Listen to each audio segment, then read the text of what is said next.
আন উকবা ইবনে আমির রাদিয়াল্লাহু তাআলা আনহু তিনি বলেন, রাসূলুল্লাহ সাল্লাল্লাহু আলাইহি ওয়াসাল্লাম কুনতু ইয়া রাসূলুল্লাহ, উকবা ইবনে আমির রাদিয়াল্লাহু তাআলা আনহু তিনি বলছেন, একদা আমি রাসূলুল্লাহ সাল্লাল্লাহু আলাইহি ওয়াসাল্লামের কাছে জিজ্ঞেস করছিলাম, আল্লাহ রাসূল, মান নাজাত, কিভাবে মানুষ নাজাত পেতে পারে, কিভাবে মানুষ কিয়ামতের মাঠে মুক্তি পেতে পারে, কিভাবে মানুষ কিয়ামতের মাঠ থেকে, এই কিয়ামতের মাঠের ভয়াবহ থেকে নাজাত পেতে পারে, জান্নাতে কিভাবে যেতে পারে।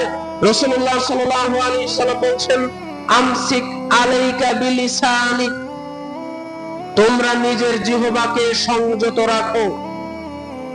রাসূলুল্লাহ সাল্লাল্লাহু আলাইহি ওয়াসাল্লামকে জিজ্ঞেস করা হলো, আল্লাহ রাসূল, কোন জিনিস মানুষকে বেশি নাজাত দিবে, কোন জিনিস মানুষকে বেশি মুক্তি দিবে? রাসূলুল্লাহ সাল্লাল্লাহু আলাইহি ওয়াসাল্লাম বলছেন, আমসিক আলাইকা বিলিসানাকা, তোমরা যদি তোমাদের জিহ্বাকে সংযত রাখো তাহলে তোমাদের মুক্তি অটোমেটিক হয়ে যাবে, তোমরা নাজাত পেয়ে যাবে।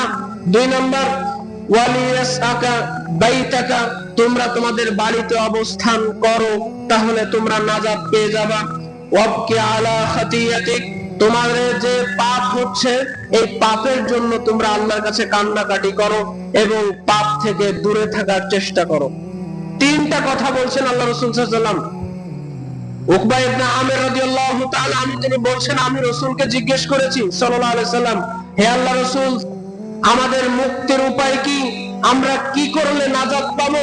রাসূলুল্লাহ সাল্লাল্লাহু আলাইহি ওয়াসাল্লাম 1 নাম্বার বলছেন, তোমরা তোমাদের জিহ্বাকে সংযত রাখো, জিহ্বা দিয়ে যেন কোনো মানুষের গালাগালি না হয়, কোনো মানুষকে অপমানিত অপদস্থ না হয়, জিহ্বা দিয়ে যেন চগলখড়ি না হয়, পরনিন্দা না হয়, গীবত না হয়, মানুষের দোষ ত্রুটি বর্ণনা না হয়। তোমরা তোমাদের জিহ্বাকে সংযত রাখো, তোমরা তোমাদের নিজের ঘরে অবস্থান করো, মানুষের মধ্যে বেশি মেশামেশি করো না।